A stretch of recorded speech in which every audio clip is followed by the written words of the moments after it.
watch out, cause I'm here now and I'm staying. Claws out, this the fight that I've been craving. I know there's something inside of me, but it's been masked by fear and anxiety.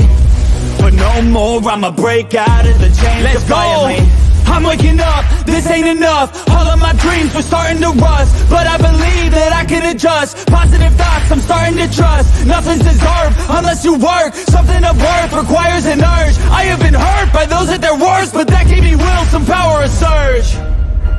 And they know that I won't surrender, so they fear me as a contender.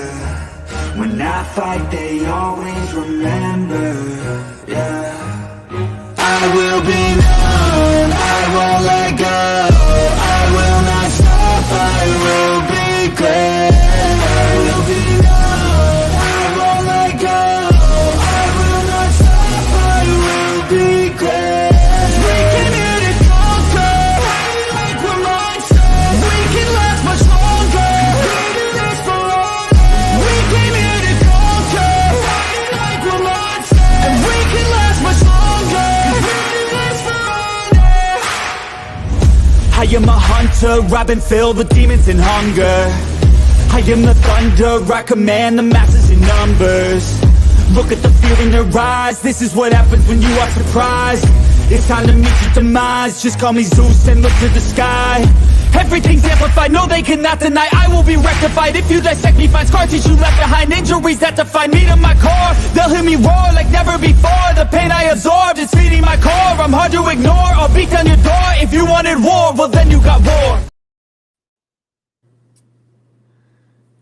Yo, what is going on, everybody, and welcome. What's up, everyone? Episode of the Around the Valley podcast. What's going on, everybody? What's up, guys? What's up, Randy and YTC? What's up? What's up, Randy? TRL and the chat itself. You know what's going on. What is up, boys? All right, so we got a few things to cover today. Quick, I want to get to the chat before we get into the topics. So, you guys can feel free to ask questions to us because we do look at the chat. So, if you guys want to ask anything, feel free. We do try to engage with the chat a lot to sort of, get their opinions and such. But what's up, Coach? Oh, if you hear? Yep, what's up, Coach Ed? So while my computer is still not yet loaded, so let's just dive right into the first topic. Yeah, there you go. So Dalvin Cook, and by the way, I want to point out that as soon as I ended our episode last week, this news broke out. Like literally as soon as the news broke out. But a week later, here we go. Dalvin Cook signs a 1-year, $6 million deal with the New York Jets. So, Randy, what are your thoughts? Yeah, I mean, it was kind of funny, like you said, like right after you ended it, it was like 5 minutes later, it was like breaking news. Dalvin Cook finally signs with the Jets. And I was just like, oh my God, were they purposely waiting for you to end so that they could break this news? I mean, shit, it almost seems like we're on purpose a little bit, but anyways, get to the topic with the man, the myth, the legend that is Dalvin Cook. Listen, man, this is if he can stay healthy, which, has been a bit of an issue when it comes to Dalvin Cook in his career. But with that also being said, the guy his numbers speak volumes for itself. I mean, just this season, it'll be fresh off of 3 years where he put up 1,557 yards and 16 touchdowns. Since then, he's had 1,159 and 1,173. Still respectable, obviously. Yet last year was his best year where he played all 17 games, had 267 totes, and 8 touchdowns. So those numbers are nice. Question is, how much of him is he going to be used with Breece Hall once Breece Hall comes back? Plus, they still have that third down running back, and I believe it's Michael Carter, who's still a stud. So it's like they got themselves it's kind of funny right now, but the NFL is starting to the running back room starting to have like a 3-headed monster. Everybody's got to have like a 3-headed monster. It's always got to be a guy that you can trust on that can get you 5 yards. Then it's another guy that can get between the tackles, and doesn't matter if it takes more than one guy to bring him down. And then you need a speedster. You need a guy who can just burn on the outside. And right now it seems like all teams are starting to lock up and load up with that. So it's really interesting. I personally like the move for the Jets, because if you look where Rodgers came from, he had that 2-headed monster in the backfield with the Packers with Aaron Jones and Quadzilla. So For me, it's a great move. Hopefully he stays healthy. It's a 1-year deal, so it's basically a prove it deal because he'll be 29 after that. So, the rich just keep getting richer. Let's put it that way. Yeah. So when he went to the Jets, I was in some ways I was shocked, in some ways I wasn't. To be honest, I thought the Jets didn't really need him because of the fact that you have Breece Hall and Michael Carter. Breece Hall's coming back from an ACL tear. So while we don't know how he's going to respond to that, maybe that's part of a reason why they got him. But then again, with Dalvin Cook, it's been injuries. So we'll see how they respond from that. But yeah, obviously a good addition for the Jets. The Jets have done an amazing job in the offseason. This is going to do nothing but benefit them. Mm-hmm. So I like the move for them. I thought he was going to go to the Patriots, but then obviously they got Ezekiel Elliott. So they got who they got. But YTC, what do you think on that? Well, all right, sorry about that. Anyways, about the Dalvin Cook, yeah, it's more added, help in the backfield to the running game already. I mean, you already had Breece Hall and Michael Carter, and this kid, that's been panning out because I was covering the Jets earlier. This running back number 25, Abba Nikata, this guy's been really killing it in preseason. So they have like a 4-headed set. I didn't think they needed to make the move after what I saw with Abba Nikata. I thought they had a really good piece set, but this is added help. It's only a 1-year deal, so practically you're not really giving up much. I think you're only giving up league minimum, I believe, for running backs. That's practically about it. So it's really, risk-free, and, it might actually, help the Jets, have that final percentage to, complete the entire offense with Rodgers under helm with those wide receivers he bought over from Green Bay and Garrett Wilson. So, yeah, it's a really good move for them. So the offense is going to be much more better, and because they can just rotate Dalvin Cook in and out, which will, reduce his wear and tear so he can finally be as healthy as he was last year and put up really good numbers. So it's a really good move for the Jets, and it's risk-free for 1 year. Yeah, very, very much really good. And most of the rookie running backs under our contracts, I believe, so they don't have to, break the bank for anybody. So it's a really good move. And I thought, with the running back market and just how much they've been complaining, I didn't think he was really going to get anywhere because I think he was originally asking for $9 million, and he wasn't even getting that. So.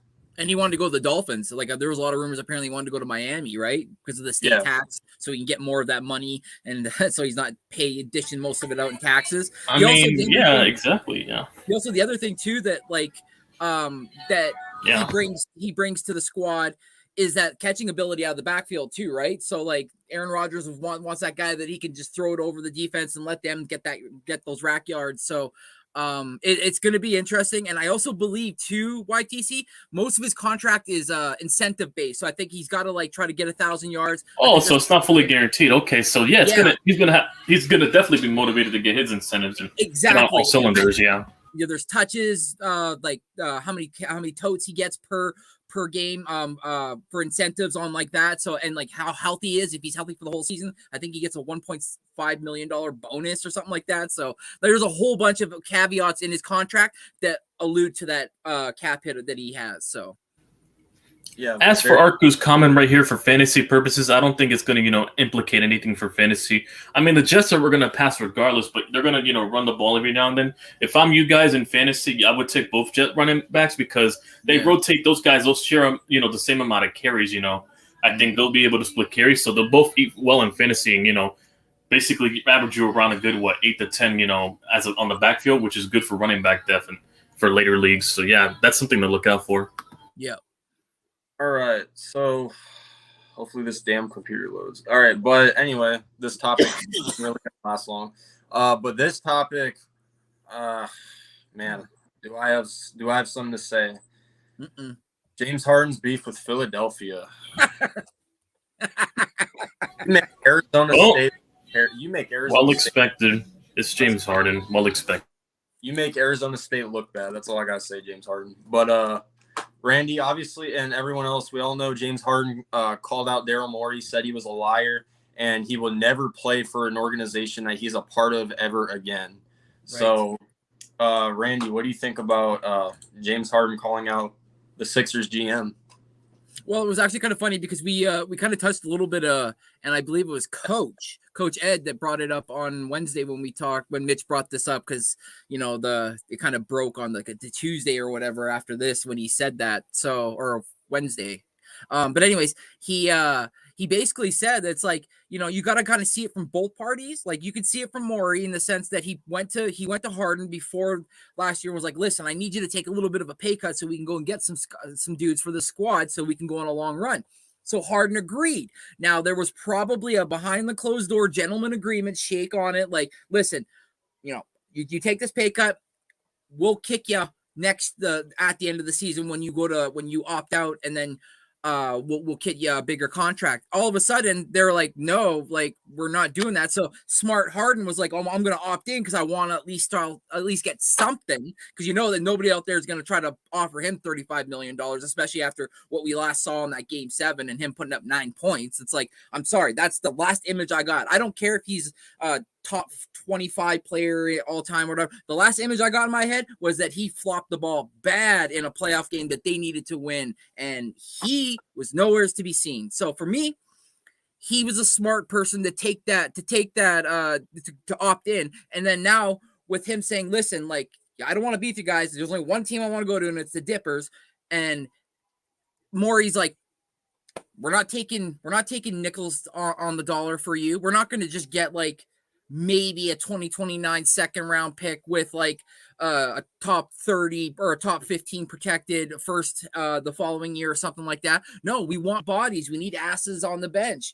And that high cap hit that he has, nobody wants that. Nobody wants that. I certainly, as a Raptors fan, would love the fact that our name's not even being brought up as a potential landing spot, because there's just no damn way in hell that we would want to bring that circus, which is James Harden. And I'm sorry, that's what he is. He's a circus. The guy, wherever he goes, fucking drama seems to come. Drama seems to appear. So for me, nah. I see it as Morey did a bad job by snaking a player behind closed doors, and then Harden did what he had to, which was air his laundry to everybody and say what he said. So now it's like, if he comes back, is he going back on his word, or is he just saying, screw it, I need the money and I'm not taking the fines and I'm just going to do what I'm going to do? Or is he actually going to stay true to what he said? I'm not playing for this team. I'm done. This is garbage. I would never play for a liar. And then that's it. I guess time will tell. But if I'm a Sixers fan, I'm not liking this. You were supposed to be joyful. Oh, we got Nick Nurse. Maybe he can unlock the epiphany that can't get past that second round. Maybe he's the guy that can help us get past that second round. And then now all this drama, it's like no one's even talking about Nick Nurse anymore. No one's talking about all the squad guys. All they're talking about is Harden. And that's got to weigh on these players at some point. So as a Raptor fan, I love it. Yeah. So you brought up how your team wasn't involved in it. Somehow, some way, my team was brought up into it. And I'm like, really? And this was before we got our bench players in the offseason. So in some ways, I can sort of understand maybe bring in Harden as a 6-man or this and that. Or maybe because Chris Paul was rumored to be involved in the trade. But obviously, Philly, they already got Tyrese Maxey. And Chris Paul doesn't want to come off the bench. So, he's probably going to in Golden State, though, but we'll see what happens there. But as far as my team went, because we were involved in the rumors to get him, at first, I didn't believe it. We're already paying Booker, KD, Beal, and Ayton like damn near $170 million just for those 4 guys next year. That's the cap. The cap and with the cap that Harden has to add on to that, there's just no way possible. But luckily, $200 million. But yeah, somehow, some way, we were able to get guys on a veteran minimum, really good guys on veteran minimums. So, but we'll see what happens there. But as far as Harden goes, Wednesday's stream kind of gave me a bit more of what happened, because you know me, I don't really follow the Sixers that much. But when I heard more about it, I can sort of understand Harden's point, and Daryl Morey did make a mistake, at least I think. But like, if he's gonna opt in, you have to at least keep your word for it. Right. And obviously, yeah. And when they said they were gonna trade him, yeah, James Harden, after the outing he had last year, what are you gonna get for him? Yeah, absolutely nothing. And I think the only team that's interested in him is the Clippers. Yeah. That's where he wants to go too. That's apparently the team he wants to go because he wants to play with Westbrook again. So yeah, what do the Clippers have? They gave all their picks to OKC, and they overpaid Paul George, Kawhi Leonard. Exactly. And the Sixers aren't going to want Terrence Mann in the return for Harden. No, they're going to want more. And do the Clippers want to give up Mann? No, because he's still young. He's still cheap enough for them to use him off their bench, so they don't have to worry about. We got a glaring hole here. Pause. That's James Harden now on our bench. But yeah, no, like it just doesn't make sense. And then you minimizing your window for the team to trade you to this is the only team I want to go to. Well, now it makes it almost damn near impossible, like you said, with OKC owning almost all their picks anyways with the James or the George trade. So yeah, and it kind of convinced me a lot more because back when CP3 and Melo were in Houston, they said the same thing about Daryl Morey, that he lied to them about keeping and then trading him to OKC about keeping Melo and then getting rid of him. So I can kind of understand where Harden's coming from, but I mean, obviously with his past, people are just going to say, due to his history of quitting on teams, Houston, Brooklyn, blaming Kyrie and KD for their drama. I can understand, why people are coming at Harden, but at the same time, we don't actually know like what went down. We don't. So, but YTC, what are your thoughts on Harden? Well, two things. Arku stole the words out of my mouth right there. Yeah, Harden's a quitter, and two, what you said, Tyrell. I mean, no one's gonna take James Harden seriously because with his history of quitting on teams and being complacent. He was complacent when he was carrying the Houston team, and he got mad over because Giannis won MVP over him, basically. So yeah, he has this ego, this inflated mindset that he's better off, he's above the team and all that stuff, and they don't want to deal with that headache. The Sixers are better off auctioning, $35 million that he wants to get much younger prospects in the league right now at this point. Because at this point, you should be more concerned about keeping Joel Embiid around, because I heard he's having frustrations with the team now than worrying about James Harden, because at least with Embiid, you can build around him compared to Harden. Harden's already damaged goods. Embiid's a really young player, that can, that's the foundation you guys are building upon. So I'd allocate more of that money towards him.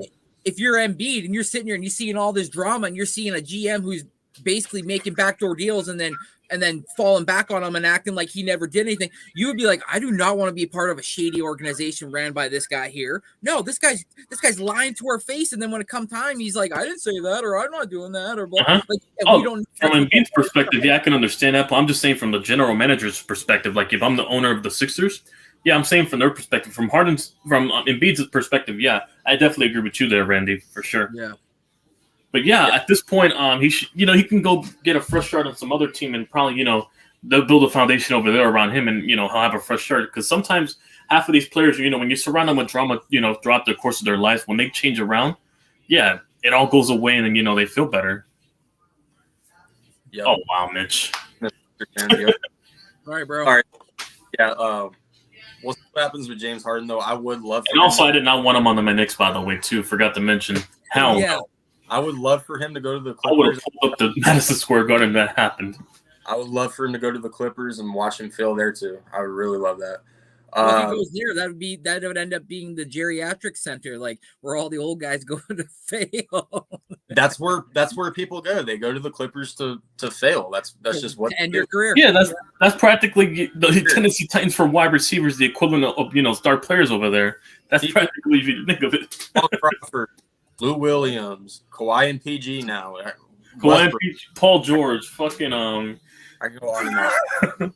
But before we get into the next topic, I wanna say what Chad said. So he said yesterday he went to watch his 7-year-old niece cheerleading, and the school football team got destroyed 0-50.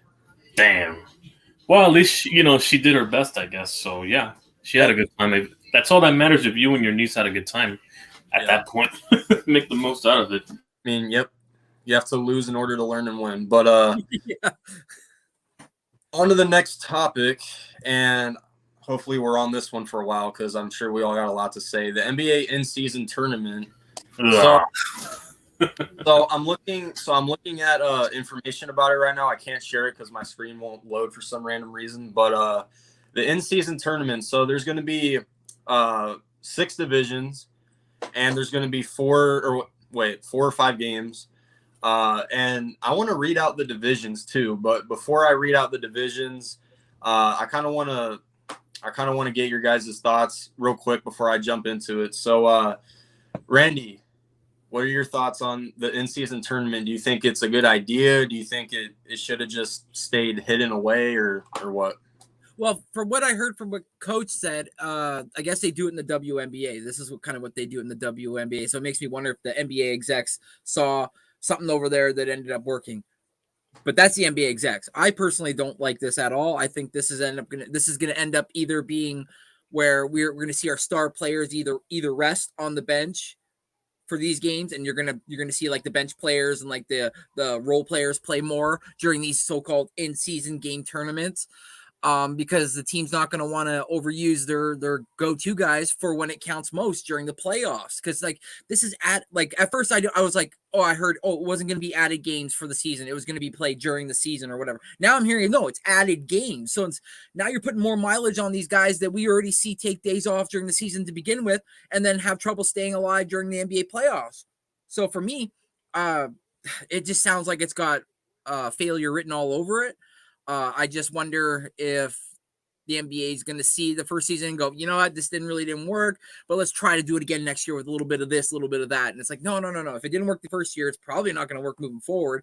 Especially like I said, because like teams are going to be using their bench more versus like, you know, our big guys being out there, especially for somebody like your team as well. So. Yeah. So, I'm reading it right now. So group play, there's teams that were drawn into groups of 5. The in-season tournament starts November 3rd. There's going to be knockout rounds. 8 teams will advance to the knockout rounds. Team with the best standing in group playing games, each of the 6 groups, and 2 wildcard teams. How stupid is that? The team from each conference with the best record and group play games that finish second in its group. And the knockout rounds will be single elimination games in the quarterfinals, and that will be from December 4th to December 5th. Semifinals and championship after that. The qualifying teams will compete for a prize pool and the new in-season tournament trophy, which is during the regular season, by the way. So I mean, people aren't going to care about. Oh, no. So let's see. So 67 games across stages of the in-season tournament. They will count towards the regular season standings, except the championship. Each team will continue to play 82 regular season games in the 2023-24, including the games that are part of the group play and the knockout rounds. So the in-season games are going to count towards the regular season. Oh my God. Okay. So, okay. So I know I just read a lot right there, but the thing that confuses me is how they set up the divisions. So I'm going to read my team's division because it's kind of weird to me. So you got the Suns in Group A. So you got the Suns, you got the Lakers, you got the Jazz, the Trailblazers, and the Grizzlies. So how are they going to put both LA teams in different groups? And how are they not going to put us in the same division as the Warriors, the Clippers, the Kings, even, or like even the Mavericks? Like you gave us Portland and Utah and Memphis. Yeah. So I don't get how these divisions are set up. And then for Randy, for your Raptors, you got Boston. You got Boston, Brooklyn, Chicago. Yeah, Boston, Brooklyn, Chicago, and the Magic. Yeah. And then for YTC, you guys have Milwaukee, Miami, Washington, and Charlotte. I understand Miami and Charlotte, but the rest don't make no sense. Yeah, mine do because we play them in the regular season. We're in the same division for the most part. Come on, right? the Brooklyn Nets would have made more sense than other teams. we're literally across the river. And like Arcus said, Celtics got the easiest group. Yep. Yeah. Or fuck, I would have took the Celtics in our group just so we can whoop on them early. So it says the way they did it, each team was placed into a pot based on its record from the prior regular season. One team from each pot was randomly selected into each of the. So we didn't get what you think on the. If that's the case, the Cavaliers should have been in our division then. or maybe Or Toronto. Hell, Toronto would have made more sense, but yeah. give us the Nuggets. They're fans that came out of nowhere since they won. Give us the Nuggets or something. I mean, you're originally more closer from Arizona to the state of Colorado, so yeah. Yeah, then Utah and Portland. Like, see, I'll never understand. Like, why do they add stuff like this? Like, I thought the play-in tournament was bad. Like, are you guys that desperate to like get more people watch? No, nobody's gonna watch because it's gonna be too complicated to keep track of. If you're doing two things in the same season, give me a sec. Yeah, like nobody's gonna like if you want to make the NBA better, like how about you let the guys play defense nowadays?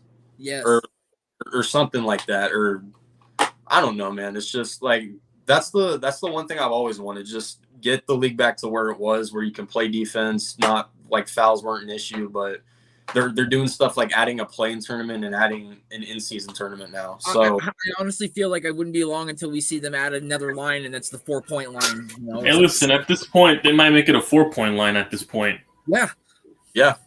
Steph Curry will lead in that too. So any shot made before half court is a 4-point shot, and you're like, oh, for fuck's He about to sake. shoot like 4 half quarters just so he doesn't have to play the final 10 seconds. you need a 4-pointer to tie the game. You're gonna shoot it from all the way back there. Yeah. Oh my, that's what I mean. Like that's where it's. And it'd be more crazy if they actually hit it, or imagine a game winner where you think you're up by 2 scores and then you end up hitting a 4-pointer as a buzzer beater and win by 1. So let's see. It says at the conclusion of the in-season tournament, the NBA will name the most valuable player of the in-season tournament, and there's an all-tournament team. That better not go towards fucking contracts. Like, No, I was part of that. I was all tournament season. Team 1. Oh no, they better not go towards contracts, and also they better if they're going to make it contracts, they better at least make the stats count towards their standings for winning NBA Player Awards at that point. Yeah, like where they go through like in order to get a supermax, you have to make the all tournament team, and you have to. And also, aren't there criteria to win MVP as well in 6-man and stuff like that? You have to play a certain amount of games now. Yeah, why don't they count those games either? See, I actually kind of like that one where you have to play a specific amount of games to get MVP. I actually like that now. What's up, David? Well, since they're doing the in-season tournament, they might as well count it if that's the case. If they're putting more guys at risk, it'd be worthwhile to at least inflate your stat.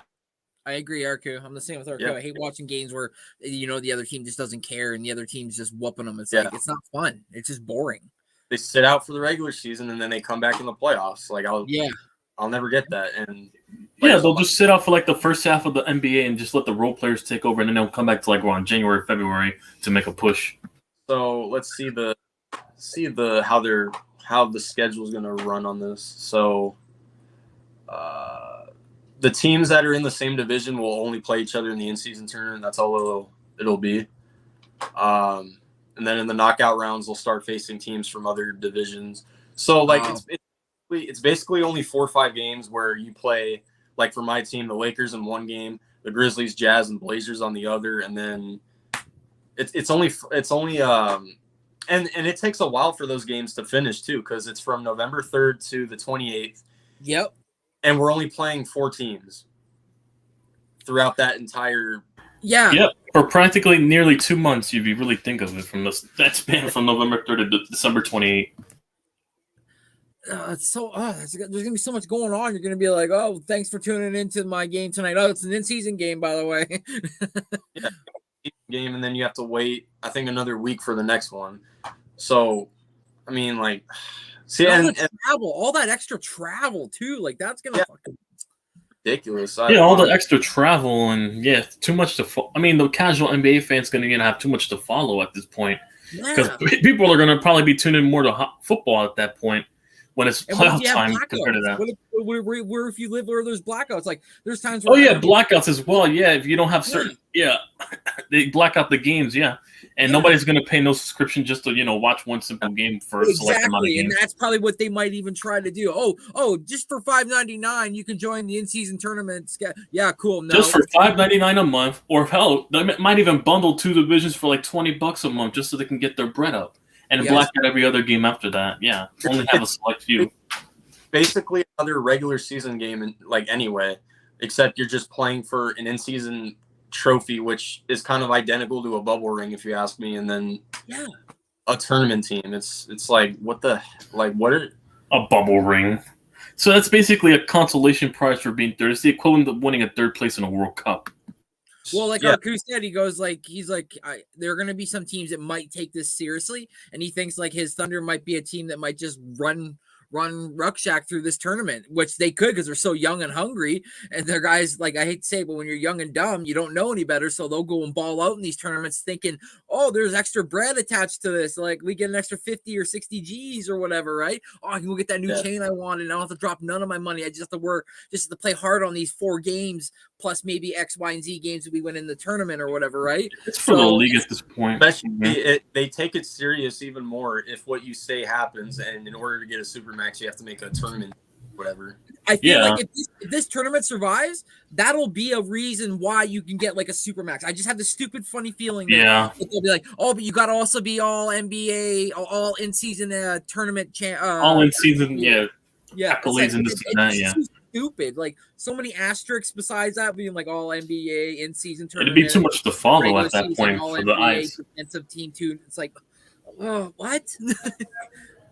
Yeah, and reason RQ says this, shout out to Matt Ishbia making all of our games entirely free.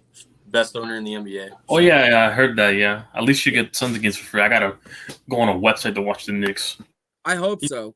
Yeah, Matt Ishbia has already done more in 1 year as owner of our team than Robert Sarver did in his entire time of being our owner. But I want to read the rest of the groups. So we already did our teams. So one group is Sacramento, Golden State.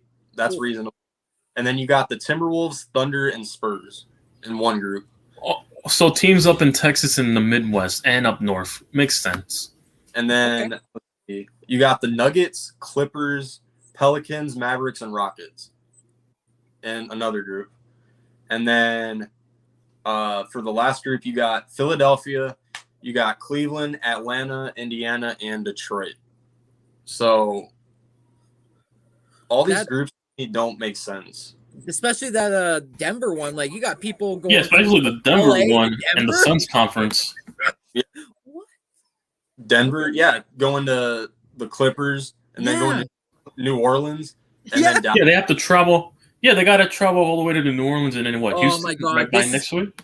I'm gonna knock on some wood until my fingers bleed because I feel like we're gonna have a lot of injuries this year, boys. This is gonna be just a fucking a lot of role players are gonna get hurt, and then you're gonna have to call up a bunch of guys from the G League. The G League guys are gonna get a lot of run. Yeah, you're right, YTC. G League guys, you hear this? Tighten your shoes. And may I remind you, we have a player on my team that's always injured, or two, I should say, because Booker's always got a hamstring issue every year. Yeah. I don't trust RJ or Randall to stay healthy either. So and Mitchell Robinson too. He's fragile at this point. Quite frankly, I don't know if I could trust Bradley Beal to stay healthy either. Oh, in his in Washington, I don't know if I can either. But I mean, I don't know. This NBA is going downhill in so many different. Tell him, McNiner. Yep. What's up, David? What's up, McNiner? Yeah, tell him. Bunch of divas. So there's actually I'm looking at the schedule, and YTC, when you play the Bucks, it's on ESPN. So some of these games are actually able to watch, but you need the league pass for some of these games. So you're not. Yeah, exactly. They're making you pay more already, and plus you already have to pay a subscription to watch ESPN anyways, whether through cable or any provider. So you're not even going to be able to watch some of these games anyway. So. Yeah, unless you know a couple of sites, but after that, for the person that doesn't know and the casual Knicks fan, around my area, they're gonna have to end up paying, just for cable that they already pay high amounts of, for a month just to watch on ESPN for a select amount of games, and then just after that, you have to pay either MSG or the League Pass just to watch, those games. I seriously don't, really don't. And it's not even the full thing; it's like select amount. Like some areas are blacked out just to incentivize people to go to the games. That's how horrible it is. Yeah, true. Pretty much. But I know I didn't add this in the thumbnail or on Twitter or anything like that. But before we get to NFL, while we're on NBA, I kind of want to, and I recently just thought of this. So I want and everybody can give their expectations in the comments on their team. I know some people in here don't watch basketball; they're just here to say what's up and all. But let's talk about our team, since we're less than a little over 2 months away until the NBA season, so it's going to come by faster than we think.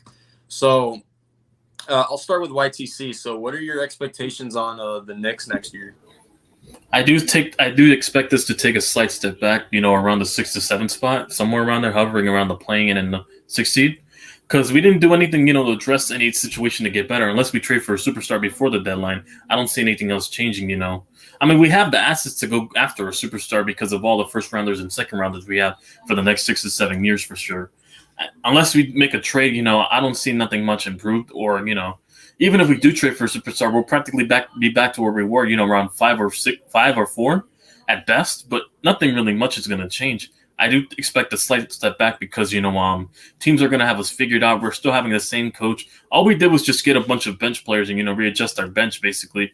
Because I think the hope is that because they had a horrible bench during the Miami series, that they think that, they make a few tweaks and this and that they're still just going to be as competitive, if not more, better than last year. That's really dumb reasoning I really see, instead of, not putting any good superstars and putting a proven number 2 next to Jalen Brunson, because I haven't seen it from Randall consistently in the playoffs, and I haven't seen it from RJ Barrett. We don't have a certified number 2 to go next to Brunson, because this entire team basically is built on the backbone of Brunson, if you really think of it. I understand we gave Josh Hart, his money and everything, but, I don't think he's a number 2 until he proves me otherwise. At best, he's a 3, I think, hovering around where RJ Barrett or some shit. I don't know. Really, Randall's not a proven number 2 in my eyes. Only in the season, probably, but not playoffs. I don't expect them, to make any clutch shots. And Coach Ed, also a Knicks fan, says they will implode. Thibodeau gets fired. Randall traded. I'm assuming he means that's the worst case scenario I see. Yeah, trade it out and then end up with the number 1 over. Yeah, I want to get rid of Randall, coach, as well. I want to get rid of Randall as well. Well, Tibbs. Well, that's the best case scenario at that point. But I feel because the East is, at worst we'll probably be in the play-in tournament, but that's not saying much. At worst, we're not that bad, to be picking, bottom 11 or 12. I don't think that's going to be the case. I'll say this though, when it comes to the lottery, the NBA is never on your guys' side. So number 1 overall pick, I don't know about. Oh yeah, that one we were supposed to get Zion and we had to settle for fucking RJ Barrett. I remember that. Oh my god. At this point, RJ Barrett's done more than Zion at this point. Like, I mean, that's because Zion, hasn't been really healthy, but yeah. RJ's, he's been all right, but I don't know what happened after last year. I had high hopes heading into last year with RJ, but he just had a very inconsistent year after, a solid 2021 to 22 year. I don't know what happened. Yeah, so, see, for the Knicks, I do see them going back to the playoffs. I do. I mean, I could see teams in the East that were bad last year take a jump, like, the Pacers. I can even see the Magic. Yeah. Maybe. I could see the Magic maybe sneaking in the play-in tournament. I can maybe. Yeah, I think the Magic can make it. Yeah, they have a really good young team over there with Ben Caro and Cole Anthony and Frank Wagner. Yeah, and those other guys. They have a good team over there. So I could see teams like that taking a jump this year. While, I mean, the Knicks got who? DiVincenzo in the offseason? Was that about it? Yeah, basically. So, all they did was just put a few tweaks to the bench because they think they're good enough with the starting they already have, and that they, blamed it entirely on the bench, I believe, with the moves they made. That's what it's been telling me. Because all they did was just tweak their bench. Just trade for Mikal Bridges and call yourself Villanova. There you go. Yeah, well, Make Mitch happy. I don't think that's going to happen. We'll win it all. We'll see about that. All right. But, so Randy, Toronto Raptors, they have a new head coach. They got rid of Van Fleet. They picked up Schroeder. I mean, what do you think on that, on your team? Yeah, picked up Schroeder, picked up McDaniels, drafted Grady Dick, drafted Marcus Noel. Well, I shouldn't say drafted, picked up. He's an undrafted free agent. Yeah, another year potential of a healthy Otto Porter. But you hit the nail on the head. New coach, so a new system. So all the players got to try to get used to like what kind of system Darko is going to run here. I'm excited. I am. I know a lot of Raptor fans are kind of on the fence, either between or don't like it. I do. I seen the development and the growth of those Grizzly players when he showed up. He was one of the key cogs to help Jaren Jackson develop the way he did, and look what Jaren Jackson became, 2-time Defensive Player of the Year. So I'm excited to see what he does. I'm interested to see if Pascal takes a huge leap, or is it Scotty Barnes? I'm excited to see the lows and the highs of Grady Dick. I was excited to get the kid. I did a lot of mock drafts picking him because I just like his 3-point shooting, and I like his swag, and the kid's swag. You got to just go check out his swag. It's just like he does his Donald Duck voice. He does a Donald Duck voice. And Randy got his dick. I got my dick. I did. I can't do the Donald Duck voice. I try. But yeah, no, he does like this wild Donald Duck voice. I can. So I don't know. It's crazy that I see him do it. But that doesn't mean I expect us to be. Oh, we're going to be a playoff team. I don't expect us to be a playoff team, which also kind of sucks. You'll make the play-in. I think you guys can sneak in the play-in. Probably playing a team like the Atlanta or probably Orlando, somewhere around there. Okay, well, if you have high hopes, that's cool because I don't. I'm gonna start my hopes like I did when we got Nick Nurse and start at the floor, and then game by game see where I go and see how the team grows. Hopefully no injuries, but we know it'll happen. But yeah, man, whole new coaching staff, brand new trainers and everything else. So it's gonna be interesting. But yeah, YTC thinks we're going to be a play-in team. I think at best we'll probably be a seed below. We'll just miss it.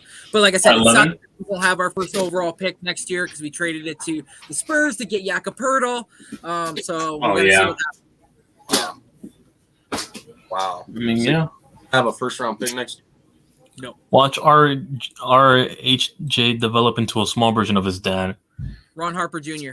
Yeah, we got Ron Harper Jr. and we got why the hell am I drawing a blank on his name now?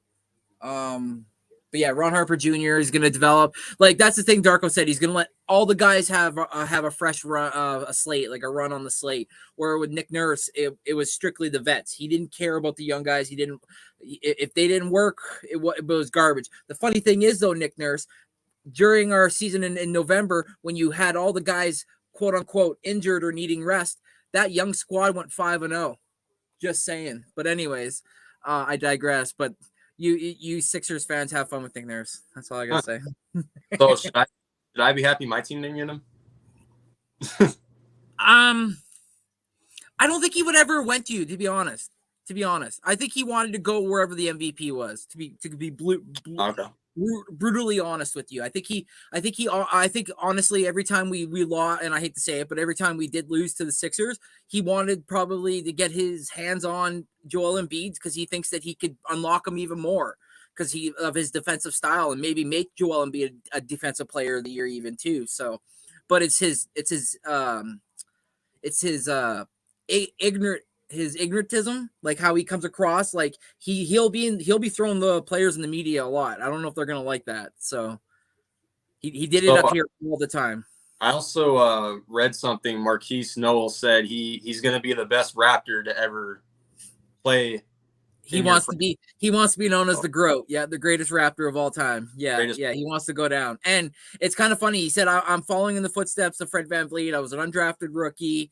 Not given a chance, started out in the G League. Well, Fred VanVleet did the exact same thing. Nobody drafted him. Raptors picked him up, went to the G League, grinded, won a G League championship with Pascal. Him and Pascal got brought up to the Raptors at the same time. Oh, look what happens 2019. Raptors go on a long playoff run. They're involved. Next thing you know, Kawhi leaves. They become the next generation, quote unquote, because then Lowry was getting older, passed the torch. Lowry gives it to Fred VanVleet. The rest is history. You know, we didn't really ever go on a long playoff run with Fred VanVleet, but I mean, again, good luck with Fred VanVleet in Houston, though. But yeah, so, I wasn't a fan of Fred. I'll be real with you. I just never was a fan. He was just too small. Too small and inconsistent. Yeah, I guess. Also, so are you guys? So Pascal Siakam about his contract. Are you guys giving a max? Are you guys? That's all dependent if he makes all NBA. If he makes all first team all NBA next year, he's up for he's on a contract year. Okay. 5-year, $307.9 million. So that's his supermax. I just don't know if the Raptors will do it. Like they've never really shelled out cash like that before. I mean, like you look at his previous contract and Fred VanVleet's previous contract. That's the most that we've ever really done in the history of our team. Now, mind you, we have a new owner. Rogers owns the Raptors and the Blue Jays now, so maybe they're willing to shell out a bit extra dough. But he'll be 30. That's another thing, and also OG Anunoby's up for a contract after this year as well. So are you going to play the younger guy with a little bit more room to grow, or are you going to take the proven guy who can give you 25 points a game, and maybe a bit more, and lead a younger squad? So it's going to be interesting. Gary Trent Jr. is up for a new contract because he opted in this year for his $18 million. So he's looking for there's contracts everywhere that need to be handed out. Yeah, a lot of mouths to feed. That's crazy. For me, for Toronto, I don't think they're obviously the first year head coach plays a factor, but some tells me they're not as bad as people are saying they're going to be. I still feel like they'll be a playing team. Okay. So that's what I think. I just don't. Yeah, because to me the East isn't really that proven. Really, outside of that bottom part, anybody can practically get in. I mean, you got your teams like the Celtics, Milwaukee, Philadelphia, but I mean, maybe throw in Cleveland. Besides that, I mean, is everybody else a guaranteed playoff spot in there? I mean, nah. I don't really think. I mean, the East has so many, in my opinion. But Chicago barely beat us. If we make 4 extra free throws or 5 extra free throws, it's a different game type deal, right? So yeah, like you said, like the Chicago regress. Do the Pacers take a big step? I feel like they are. The Pacers are going to take a big step. Yeah, that's one of the teams I have making the playoffs actually. So yeah, I mean, I think Pacers will be a playing team, but I think they'll find a way out and get to the playoffs and lose to Milwaukee or Boston or one of those teams. But a hell of a series. Yeah, it would. That adding Bruce Brown just helps them out so much. I love Benedict Mathurin. I love Aaron Naismith. I love Halliburton. Halliburton, Mathurin, yeah. Turner can stay healthy. I mean, shit, we all know. I mean, Miles Turner, he's a more athletic version of, to me, Karl Anthony Towns. He can shoot threes and play defense. Yeah, same here. That's how I feel about him. And he's got that swag. And he's got that swag, too, about him, too. That's how, when I see Miles Turner play, yeah, they're going to be fun to watch. But so on to my team now. So I don't know what you guys think about the Suns or whatever. I know you guys don't follow them. You guys don't. I do. Oh, you do? Okay. I mean, you're the closest I get to following them, I guess. Yeah, basically. But and dare I say this, because I've never said this before with any of my teams. Rightfully so, because my teams have been terrible in the past. Of course. But I've never said this about any of my teams before. But with this 2023 Suns team, I expect our first championship. I expect us to win our first championship. And yes, I'm going that far. I've never said that before with any of my teams. None of my teams. I've never said that before. I expect us to win the championship at the end of this season. And it is what it is. I may be delusional about it. I may be a homer about it. But can you name me a team, and I know paper doesn't matter, can you name me a team that's better than the Suns on paper? Celtics maybe are the closest. Maybe. Lakers maybe. I don't know. I would say maybe the Lakers, just if they're healthy and shit, right? Like, because they got some guys on the offseason too, right? So, but you're right. You got studs, though. You got studs. Yeah, when it comes to this team, I see injuries being in their way, which I know injuries are going to happen with this team this year. They always happen, especially with KD and Booker dealing with that hamstring issue, and even Bradley Beal too. And DeAndre Ayton, he always deals with some minor injury of some sort. We saw it last year in the playoffs. He had that rib contusion. He didn't play in Game 6, and we all know what happened there. But for this team, I mean, our third option is Bradley Beal.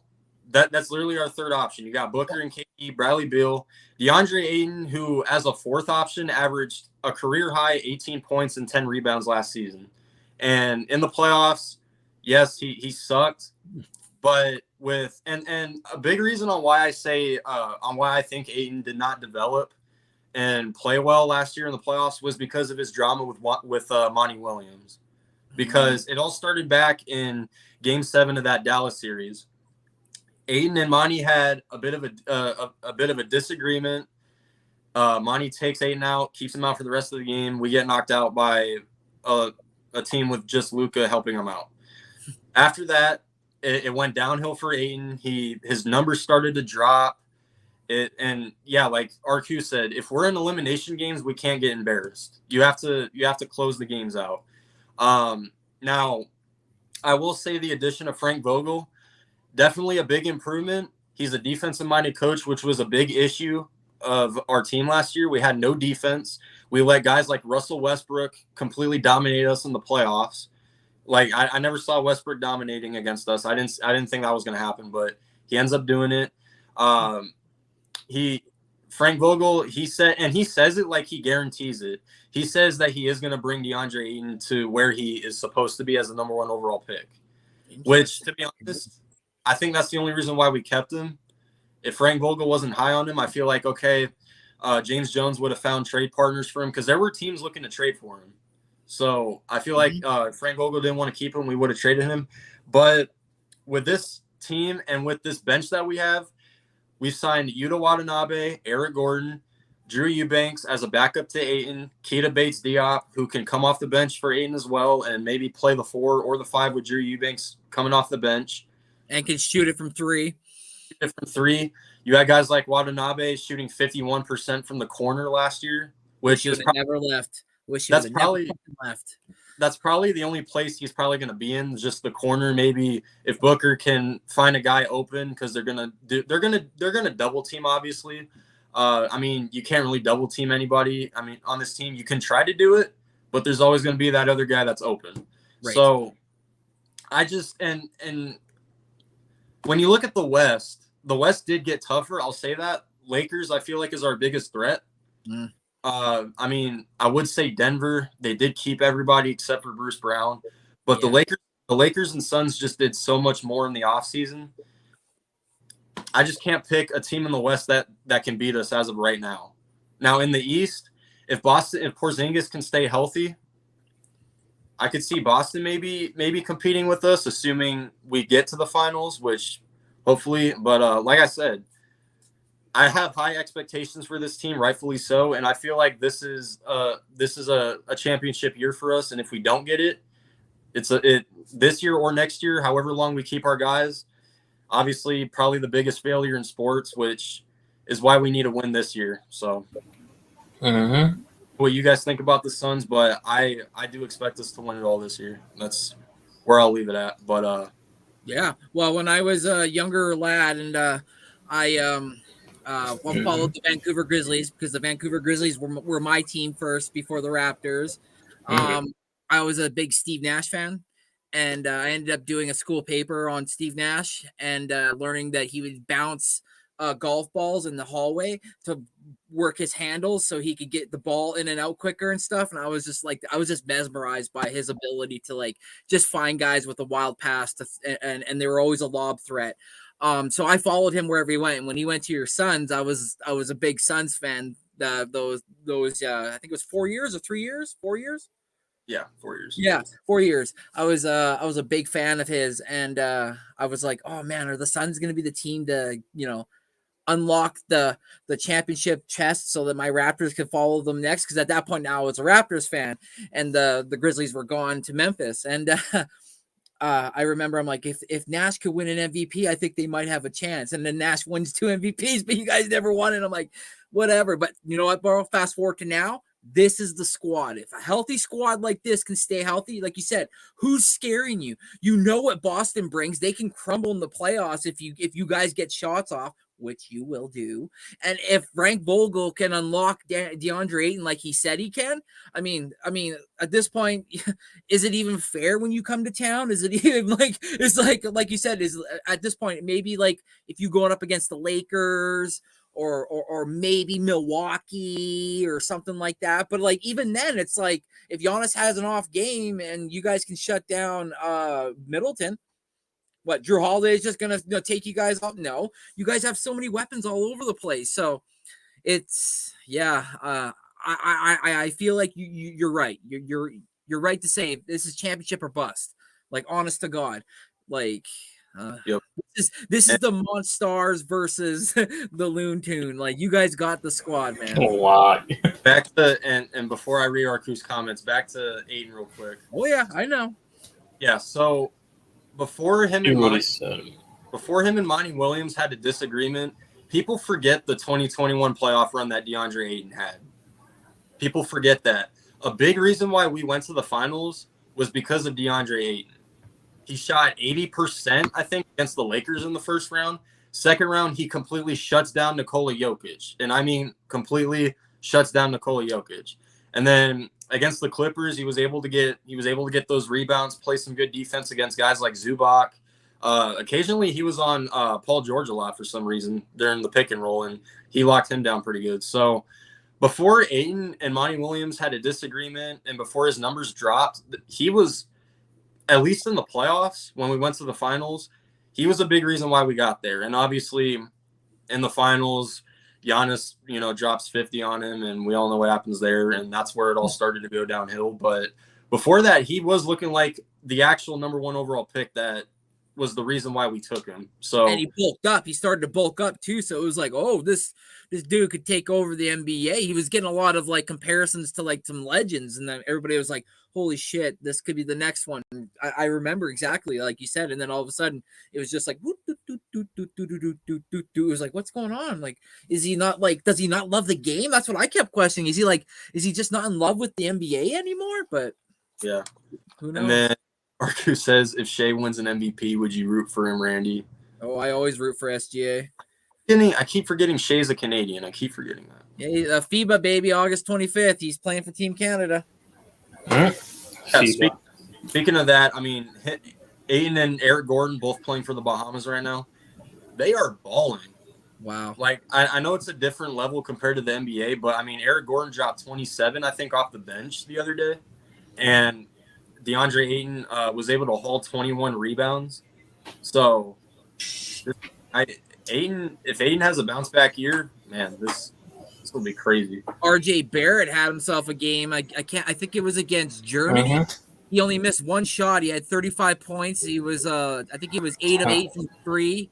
He was 14 or 15 of 16 from the field. Like, it was like, holy shit, he was like on fire. Him and SGA and Dylan Brooks are playing pretty wild.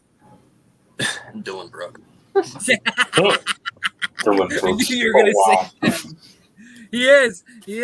It's funny. Yep. But what was really funny was when Germany was playing Canada and SGA Dylan Brooks had to guard Schroeder, and Schroeder hit him with the hezzy, and Dylan Brooks went fishing. He was like on the ground going like this. Oh, it was hilarious. Hilarious. Yep.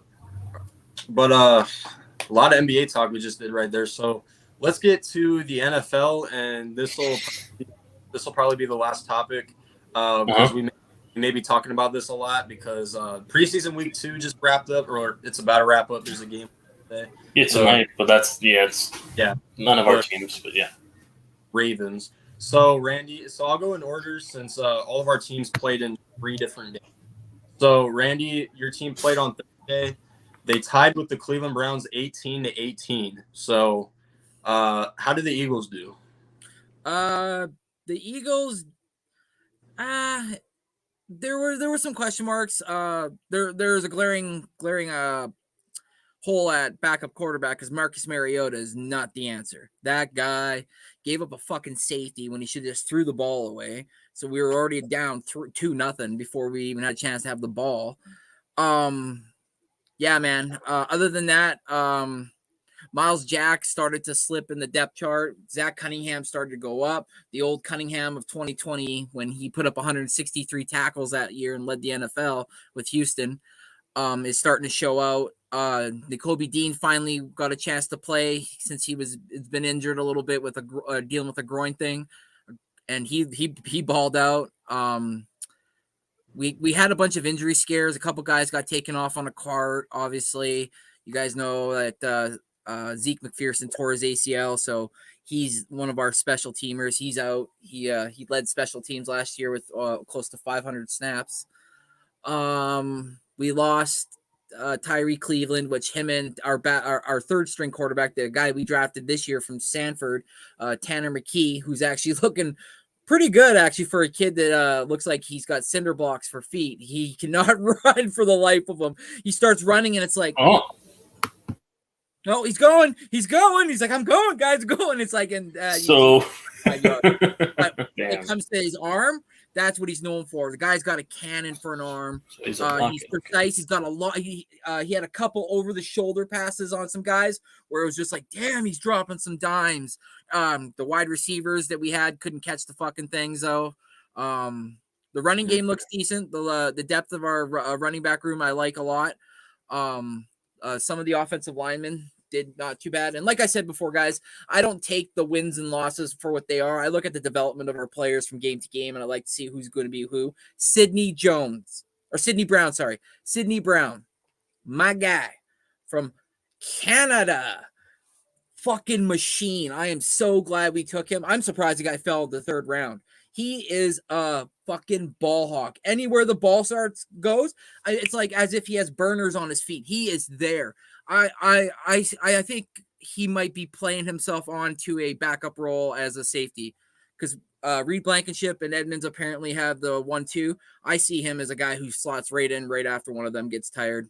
So I've seen a lot from my team. We've got one more game, obviously, the Colts on Thursday. The Colts have gave Jonathan Taylor permission to seek a trade. Holy shit. Okay, second episode, and we're already getting live news on here. Yeah, you guys thought you were going to get news out after I ended my stream, did you? Okay. I saw this. I just said nothing.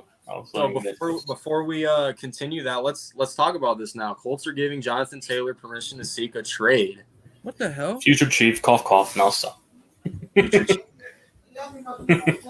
long as he doesn't come to my division. That's the thing. Where does he want to go?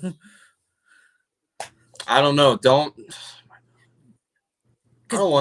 Hopkins put up there. He's like, I want an established team, a winning culture with a good GM. He goes to an maybe I don't know if you guys want to consider Tennessee an established team. It's PC. Oh my god, that was the most PC thing I've heard. Because they sometimes might get to a playoff spot, but other than that, it's like there's nothing. He says he wants all of that, but then he goes to a team that has a questionable quarterback, two of them, I should say, a coach that can't develop a quarterback because Mike Vrabel sure as hell cannot develop one. He can't. And a team that is going to be second, if not third fiddle behind Houston and Jacksonville. Wow. Yes. Yeah. Especially Jacksonville. You're right. Yeah. Well, I mean, I don't believe anything players say nowadays when it comes to going to a different team. But they're lying. It's all about the bread. Jonathan Taylor, listen, Cardinal fans, I know you guys are going to overreact to this news. I know you guys are going to want to give up something for him. I don't want another DeAndre Hopkins or David Johnson on my team. Hell, absolutely not. So as long as he's not on my team or in my division, I don't care where he goes. And I know you Eagle fans are going to be hopping on the lines being like, Jonathan Taylor seeks trade. Do you think look at this offensive line and look at the – no, we got Swift. We got Penny. We got Scott. We're good. We got Gainwell. We're good. So, I mean, YTC, your running back pretty much started this whole mess. So, what are your thoughts? Started the whole mess. Yeah, they tried. They try to make it. You know what? They try to make him the face of the deprived running back market and try to drive a wedge between my team and the quarterback. That's what the whole thing when the offseason was. It annoyed the hell out of me. Assuming Jonathan Taylor gets traded, where do you guys see him going? The Chiefs, like I said, I'm for real though. I think Kansas City might trade for him. Yeah, and Hang on, what other team? Man, if this would have came sooner, Maybe Buffalo. I don't know because they're contending. I don't know. He's going to he'll go to a team that's going to contend. Maybe.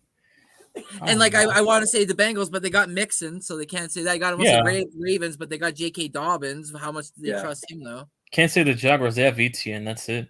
Yeah, and Tank Bigsby. Apparently, he's been showing out. Yeah. Something just came up on my phone. It's unrelated to this, but we'll go back to that. But it says the Knicks are suing the Raptors. It says a New York alleges an ex-employee gave Toronto thousands of proprietary files after being hired. Jeez. What? Yeah. What type of espionage is this? Yeah, I was like, a level of espionage. Let it just like it'll zoom. There you go. Two rap. Wow. I was like, wait, what? What? Wow. What the hell did we do? Well, I don't know what to make about that, but I am not involved. I plead the fifth. We're never involved. I'm not involved either, so I'm just, I'm more concerned about the Giants more than the Knicks at this point until they play. Maybe like YTC said, maybe Buffalo, but then they got the depth. They got the young kid Jarrett Cook that they were banking on. And then they brought in the vet Damian Harris. Did they just say screw that? We'll bring it. Also, don't forget Josh Jacobs is holding out too, so it's not just Saquon. It was Josh. At least he got paid. Josh Jacobs is still holding out. Yeah, I know. He apparently said he's going to show up for week 1. Yeah, that's what he said. Yeah, he just said today. Yeah, Jonathan Taylor. I'll give you my prediction. It may be wrong. I don't follow this team, but I know that they could use a running back. The Chicago Bears. Wow. Really, Chicago? Chicago. I mean, because outside of what, Dante Foreman and Khalil Herbert, they don't really have nothing much. No. Unless you count Justin Fields as a running back. I don't know. They have the money. They have the draft picks for a trade.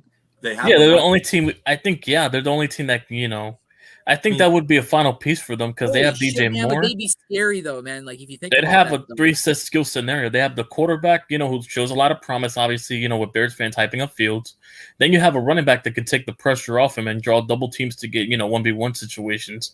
And then you have a number 1 target with DJ Moore, and you have a recipe for a really good offense in Chicago from better than last year. Those offensive linemen this year too, and one of them in the Darnell Wright. Yeah, they drafted Darnell Wright. Yeah. But the only problem with Chicago is their pass rushers. Obviously, outside of Ngakoue, really, they don't have no one else proven. They did fix the interior, but they're a bunch of rookies. Ngakoue, but they had the linebackers. They got Tremaine Edmonds and they got TJ Edwards. So it's like, the line and their secondary is good and all. We just got to see how the defensive line. That's their only glaring question, really. Wow, man, that's a good one actually, TRL. Because man, if the Bears get Jonathan Taylor, they're fucking crazy. I mean, like entering the offseason, they had the most cap space. They still have they still have a good around 50 to 60, I think. I think 48 million or something like that. Yeah, 50. And guess what? That money's going to carry over to what they have next year. They might just build. If the team's really good this year, they might put final pieces of contend for a playoff spot or Super Bowl.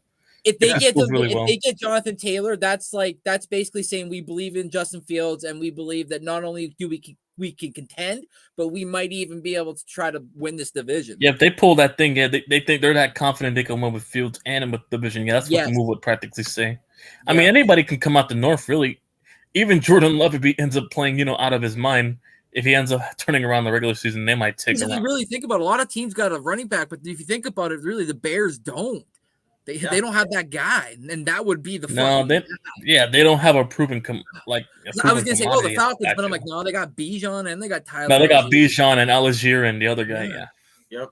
I mean, if you go through each division, there's the Panthers paid for Miles Sanders. The Saints have Kamara, but he's going to be back after 3 games. Yeah. And they went and the Bucks paid Leonard Fournette, I think. No, not Leonard Fournette. They've got Rachaad White, who they're trying to lean into, I think. Yeah, but there's no quarterback there in Tampa, though. Yeah. Garbage. So, Chicago, they have draft picks. They have Carolina's pick, may I remind you. Yeah. Yeah. Ooh, that would be a juicy pick for the Colts, man. Yeah, wow. An early pick. They're going to be picking top 5 regardless. So they'll have 2 picks in the top 5 with Carolina's pick, maybe. The question is, what do you get for them? What are you asking? 2 firsts? I wouldn't say 2. It's a running back. But I mean, it's a running back, and plus he's on a contract year. So it's Jim Irsay. He's a pill pusher. Remember, he's probably a 2nd round pick, and maybe a next year 3rd, a 2024 3rd, somewhere around there. Okay. I mean, probably a 2nd and a 3rd. if they You ask wouldn't for want a player back. You wouldn't want like a couple picks and a player. They might ask for like a pass rusher or a defensive tackle, like a Grover Stewart or something like that, or even DeForest Buckner. They might get, or some. I don't know. They might ask him for him, or they might give one of their guys to there. If they ask, this is a rebuild year at least. I mean, the Bears. Why not take a chance on it? Because do the Colts need a secondary? They might send one of their guys to that Colts secondary to refix the defense after they got rid of Stephon Gilmore. So, yeah. There's many guys that the Bears have on the front, on the linebacking and secondary they can give up, if they really want this Jonathan Taylor, yeah. So, yeah, Chicago's definitely my number one prediction right there. Yeah. I can see him going to Chicago, but they just said they're giving him permission to seek a trade. So, I mean, a trade might not even happen at all. We don't really know. But, yeah, you're right. I mean, we'll see if it does, though. With unless they break the bank, but yeah. Well, this whole running back drama is kind of getting annoying at this point. But, yeah, I'm firsthand experience, but yeah. Yes, but back to our teams. So, Randy, did you say everything about the Eagles, or did you have something else to? No, I was done. Yeah. Oh, you're done. Okay, so YTC, the Giants beat the Panthers 21-19 on was Friday. So, how did you Giants do? Well, obviously, I'm gonna get through it already. Obviously, the first team defense, offense was cooking, and the defense as well. Jones looked surgical. Waller was cooking, and we were distributing the ball, normally as I expected. But what impressed me more was his footwork, how he was bouncing around the pocket, surveying the field, this and that. I've never seen it. Had you told me this 2 or 3 years ago, I would not believe you about Daniel Jones, the way he was doing in that first drive. He was just moving around, just dancing around the pocket, like maneuvering. That's what really impressed me more. I already knew he was going to get the completion percentage because that's what he's known for. But basically, moving around the pockets really impressed me. And obviously with Waller, he was helping a lot, helping getting the other guys open. So that's something I really love to see. As for the defense, our defense was getting to Carolina. Carolina might, have O-line problems. Either our defense is that good or your Carolina O-line just sucks. I don't know how to really take it, but at this point in preseason, the best thing you can get is momentum. So I'll just take it as momentum from that side because Kayvon had a sack in that game, and this Tom and Fox guy had a sack, and he's on our second defense. Yeah, he's been really showing out in the last 2 games, making his case to be one of the pass rushers on rotation to be on the roster. And I think he might end up being that way if he keeps having this progression. But yeah, that's just really my opinion. As for third stringers, I don't really put too much weight on third stringers because those are guys that are not going to make the team. Overall, I'm satisfied, really. That's practically about it. And our secondary looked, really good per usual. Yeah. So, all right, I guess, we'll just move on to my team now. So, Cardinals lost 38-10 on Saturday to the hands of the Kansas City Chiefs. And there's a lot I wouldn't say furious about, just confused about. There was a lot of questionable decisions that kind of happened, but I'll start with our starting unit since they looked pretty good for the most part. So Mahomes played 3 drives in that game. The first 2 drives, we forced a 3 and out. So our starters on defense looked pretty good for the most part. Sometimes it was the penalties that kind of drove the Chiefs back, but at the end of the day, we got 2 straight 3 and outs on Patrick Mahomes. Travis Kelce was playing as well. The only concern I have with our starters is our defensive line. And because we didn't have a single sack in that game. We didn't have a single – there were times where we got to the quarterback. We just couldn't fucking tackle the quarterback or sack the quarterback. We just couldn't do it for some reason. Mahomes would, work his magic, always find a receiver somehow, some way. Or he would just dump the ball away, this and that. So I knew our D-line was probably gonna be our weakest point of the team coming into this season. But after what I saw Saturday, I know for sure now this D-line is not going to be productive at all this season. There's guys that have potential. Like, B.J. Ojulari still hasn't even played yet. He's still injured. So he hasn't even played in preseason yet. Damn. It's a rookie. Paris Johnson looked really good, especially at right tackle, which I didn't know how to feel about that considering a lot of his tape is at left tackle. But we're keeping DJ Humphries there, and we're putting Paris Johnson at right tackle. So that'll be interesting. Yeah. like John Gaines is going to be our starting center by the looks of it. So that was a little bit interesting right there on that decision. Josh Jones should be our right guard. Will Hernandez, you had a hell of a year last season, but I mean, Not this year. yeah, no. Justin Pugh he'll probably be our guard again, but we'll see. Giant legend. Pew still lives on. And another concern I have with our team is Isaiah Simmons, because Isaiah Simmons was getting burnt. He was getting burnt so many times. He even gave up a touchdown. He gave up a huge ass run to, I think it was Justin Ross, which I don't even know how that kid still went undrafted, but he was basically blowing so many coverages. He was letting everyone get open. I don't know how this team cannot fix Isaiah Simmons. Even a defensive-minded coach and a young defensive-minded coordinator, they can't even seem to figure out where the hell to put Isaiah Simmons. And it's been an issue since we drafted him. Like, I'm starting to think we really should have taken CeeDee Lamb over Isaiah Simmons at this point. Like, that's where I'm at. But at the end of the day, this is Isaiah Simmons' last chance this season because he is playing for a contract. We did not give him a 5th-year option, so he is playing for a contract this year by far. So hopefully expect his best season then this year. Yeah, and if he doesn't get his shit together, then he's out of here. And that his contract will just go up because and it's just another wasted 1st-round pick that we could have had CeeDee. Yeah. Tristan Wirfs. So many guys that we could have had, and we picked Isaiah Simmons just for him to leave after 4 years. If I were you, having Tristan Wirfs would have been real nice. Yeah, along with I would have protected your little guy a lot. Tristan Wirfs after a while, Speaking of quarterbacks, Colt McCoy, I better not see him start week 1. I better not. Please not. He didn't get 1 first down in 4 drives. Wow. Not one. So what's your quarterback? So against a bunch of second and third stringers, he did this. Oh wow, that's bad. May I remind you, we're playing the Commanders defense week 1. May I remind you? Yeah, it's not easy playing the Commanders. We'll both tell you it's not easy playing their defense. No. Yeah, they got Aaron Payne. They got Chase Young's healthy back. It doesn't matter if their defense could outplay us, which they will if Colt McCoy's playing. It doesn't matter how bad Sam Howell is. The Commanders will beat us if Colt McCoy is starting week 1.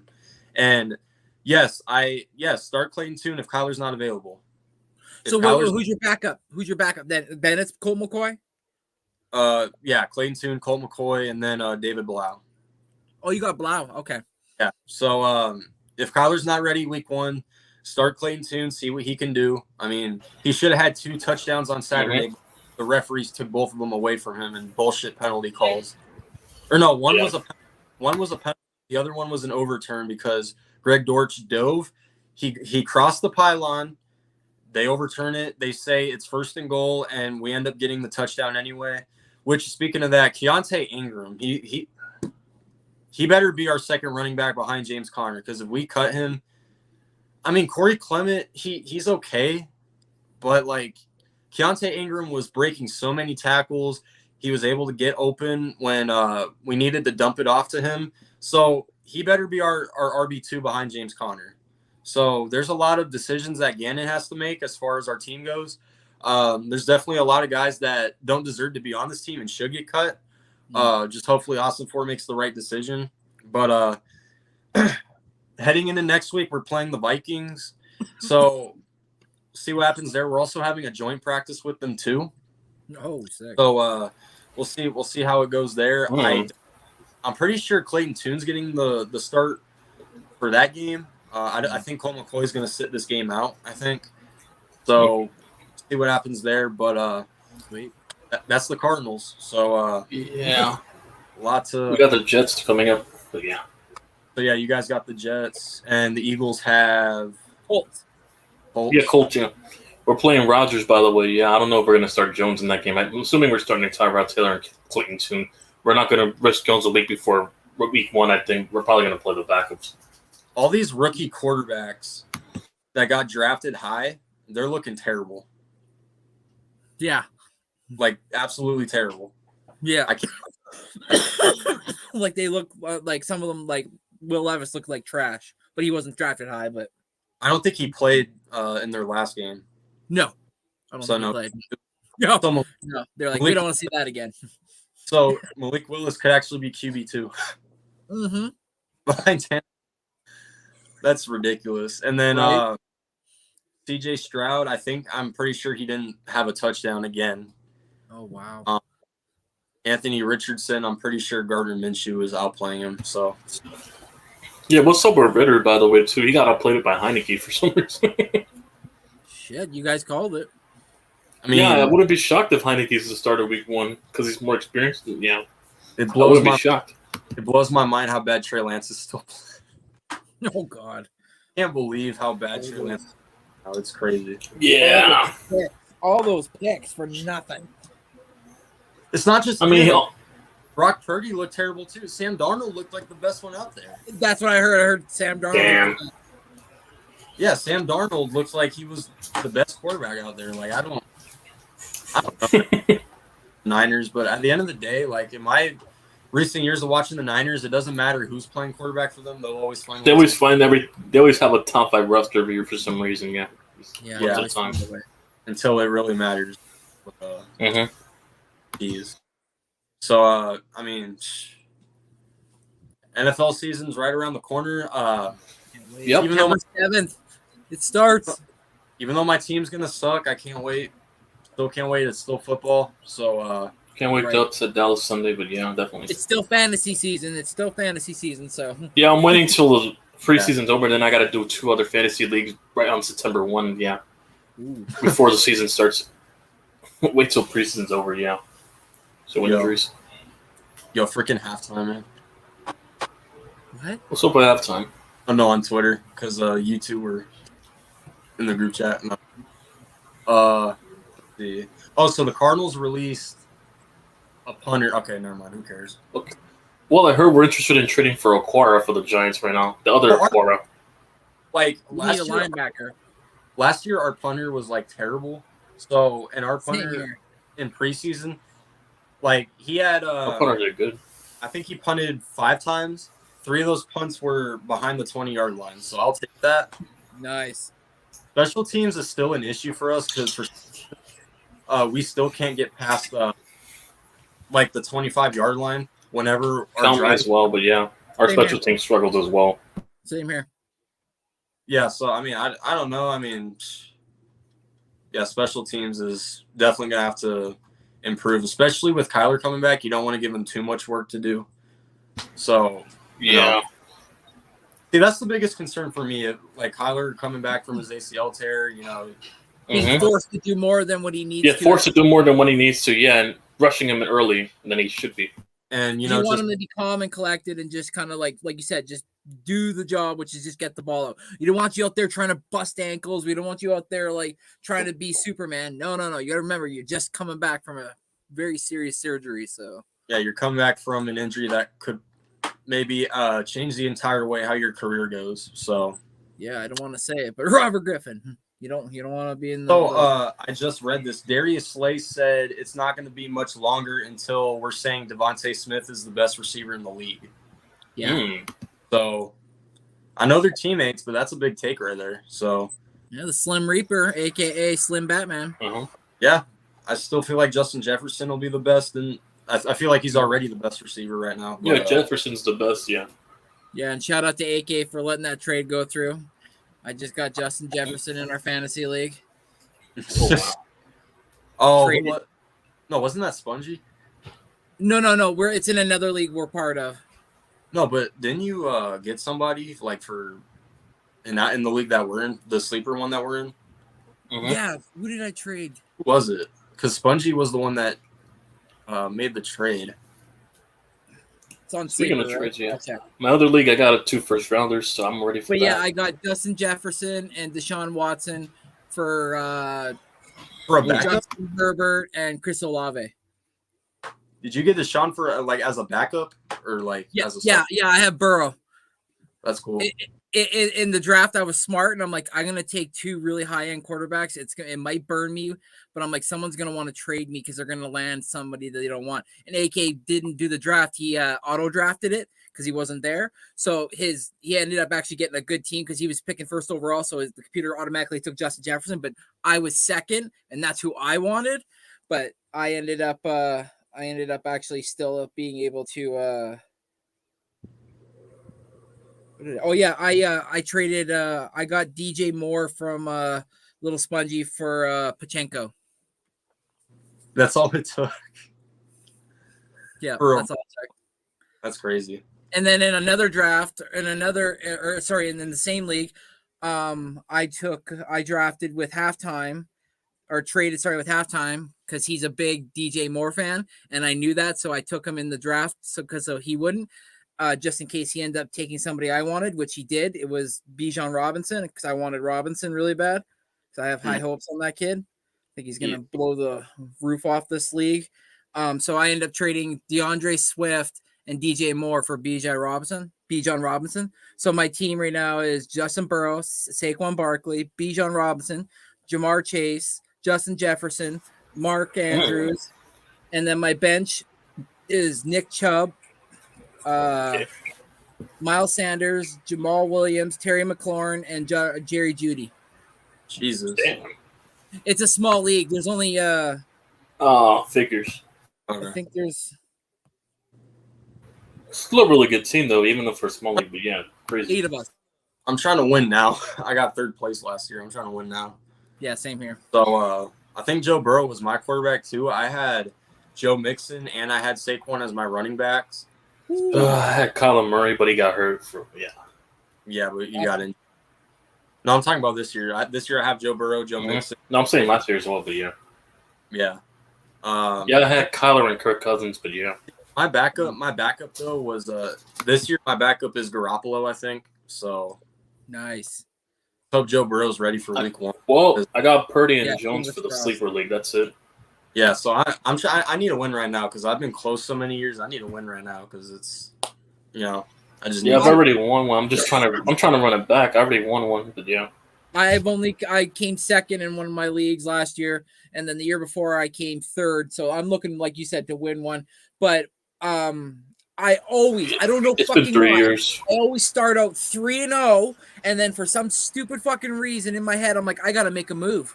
I'm like, I gotta make a trade. I gotta get this team better. I'm like, no, you are better. Good. I make that move, and then listen.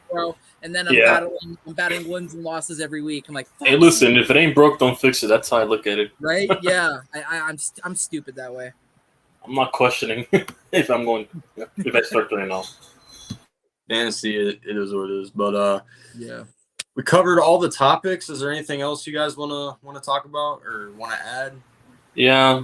Oh, besides the Julian Okwara trade we're trying to make, obviously, but yeah, I got nothing else. Yeah, no, we hit everything I wanted to talk about. But next episode, we definitely got to talk about baseball. We haven't done that yet. Yes. So, since my team is a game out of the wild card right now, they're still very, very close. Yet they keep on losing, and they're still somehow one game out My of the team wild. is Jesus. So many opportunities. I mean, we're playing Texas today, so that's not going to be easy. So I'm pretty sure what's his name's pitching. Montgomery. Wait, no. David Montgomery? It's not Max Scherzer. I know that. Yeah, I think it's Montgomery. I think. And we have our bullpen pitching today. So a bullpen day. Oh, great. yeah, because Tommy Henry's injured and Zach Gallen's pitching tomorrow. So Fuck. at least we got Gallen tomorrow, I guess. Yeah. True. And when he plays at home, he's always winning. So. Ugh.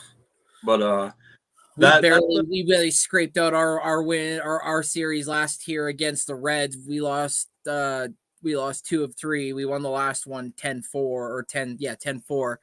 But Vladdy had to leave the game with a thumb abrasion, but which is kind of scary because that's, it's his hand and that's where he's torquing all the power to get off those shots, which he's having a bad year. But Bo came back and he hit a home run already back. So it's like, holy fuck, right back to where you were. Yeah, man, our our bullpen was blowing some games here down the stretch, and fucking Seattle just keeps winning. So now we're basically a half game out of the wild card right now. So we're not even in the playoffs right now because Seattle's just been on a tear. Seattle, they were supposed to be sellers, and since they've traded Sewald, that's all they did. They just traded Sewald and they stood put, and then all of a sudden it was just Was like he a that, Kent? that was it. I guess he was some bad luck or something. I don't know. Yeah, that's what they're joking. They're crazy. joking about. They're like, there's where the horseshoe was. So yeah, but it's crazy. They're our arch enemy right now. that was their best closer, so I don't know how that Yeah. helped them. So I mean, he's done good for us. He's closed out, I think, 3 straight games since he's appeared. So Nice. we finally have our closer, and he's there next year too. But yeah, You already DFA'd Paul Sewald. wait, what? We already DFA'd Paul Sewald, and we traded one high-end prospect and one not so high-end prospect for Paul Sewald from the Cardinals, St. Louis Cardinals, and he only played, I think, 44 at bats for us, and he was only 4 for 44. And they DFA'd him. He's gone. He's not even on the team anymore. He was supposed to be there to help alleviate from Bo, and it didn't even work. So like we fumbled the bag on that trade. And then we also traded with them and got their closer, Jordan Hicks, who's been fucking lights out with us right now. I love that flamethrower. And then we also got one of their other guys that was a flamethrower. I can't say his name properly. Genesis Cabrera or Genesis. Yeah, something like that. Yeah. So we got 3 guys now in our bullpen that can throw over 100. So I'm stoked. But it's like the fucking ball or Seattle just keeps winning. It's like, fuck, guys, stop. Yeah. And you said you beat Cincinnati, right? So which needed? No, we did. We only won 1 game out of the 3. They won 2 out of the 3 against us. You beat them in the last game, though, right? Yep. Which we needed because we're ahead of them now, so we needed that. Oh shit. So we're ahead. So we're ahead of Cincinnati and Miami now. We have the tiebreaker over both of them as of right now. I think in the wild card it's Philadelphia. Yep. It's Philadelphia's got the first wild card spot, and then I think I want to say who am I forgetting? It's the Cubs, and then it's They already made it that far. Holy shit! They're it's coming back. the Cubs, the Giants, and then us. So They were we're supposed to be sellers too, and they didn't even sell. And now look at them. yeah. So we're 1 game out because the Giants, whenever we seem to win, and if the Giants lose, we take second place and we're back in the wild card. Whenever we seem to win, the Giants win. So it's kind of annoying, but Tonight, Mitch Kofsky and Philly Halftime will be doing the Giants versus the Philadelphia Phillies game 1 of the 3-game series where the Phillies have to win these games against the Giants or else. So we need you to win. I'm okay with Philadelphia getting the first wild card spot. I don't care because they're like 5 games ahead of us. So right. I don't care if the Phillies. I need them to beat the Giants. Yeah. But you need the Giants to lose. I'm trying to get back to the playoffs. I haven't seen my team in the playoffs since 2017. 2017. I'm trying to get to the playoffs. So the Cubs have an easy schedule, so I mean they'll probably get in. But yeah, the Giants. As long as we can finish with second place in the division, wild card team, I feel like that'd be enough for us. Now, I don't care if we get stomped by Atlanta or the Dodgers or whatever.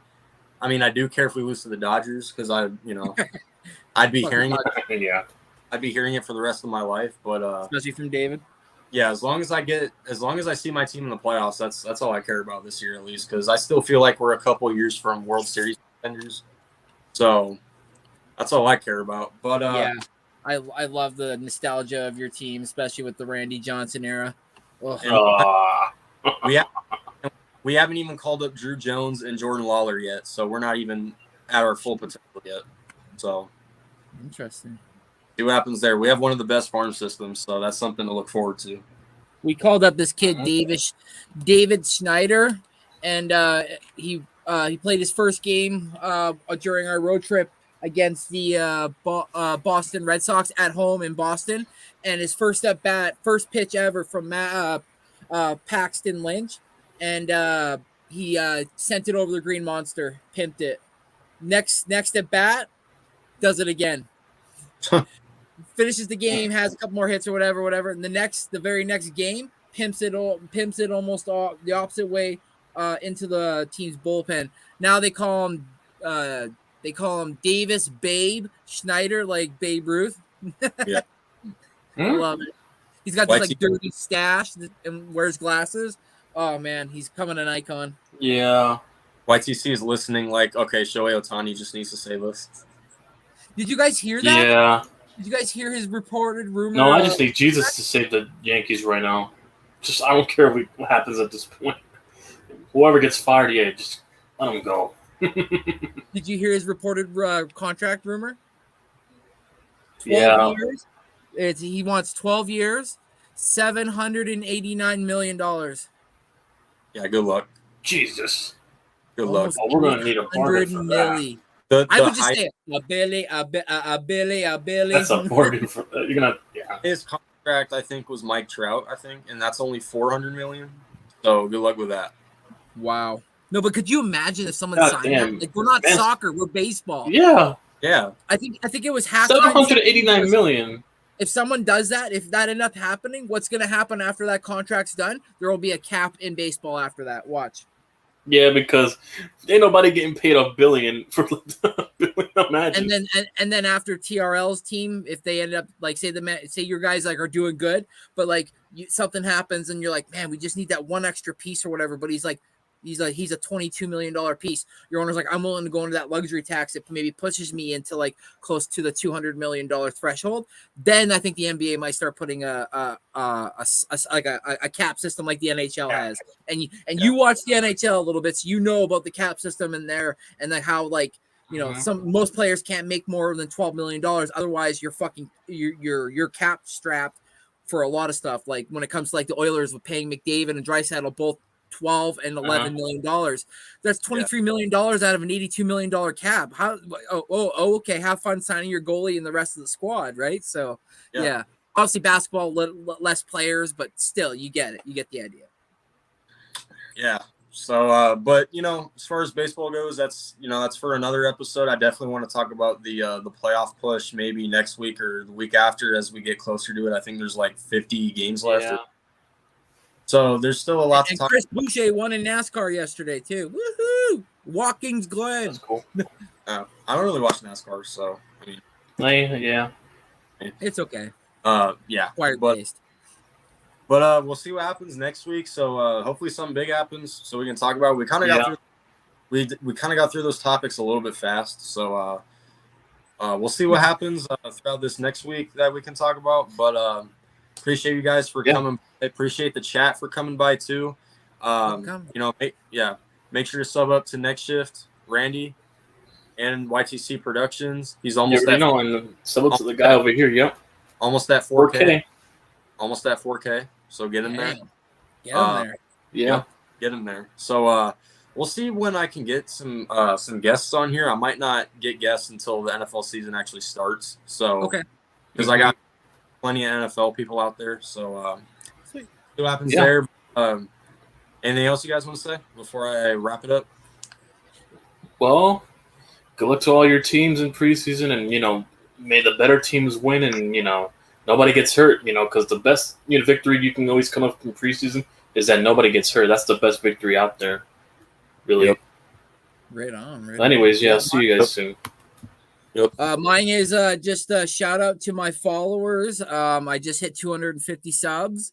So on the road to 350. Let's go. My goal was to try to hit 250 before the football season started. So my goal is headed my way. Plus I hit 85,000 views. So I'm excited about that on my way to 100K there. But yeah, just excited about the movement of the show. And like you said, the guests and whatnot, but, I'm excited to talk about some hockey once hockey comes around too and whatnot. So yeah, this is gonna be fun. And thanks for having me on, like always. And go Birds. Yep. See y'all later. Thanks.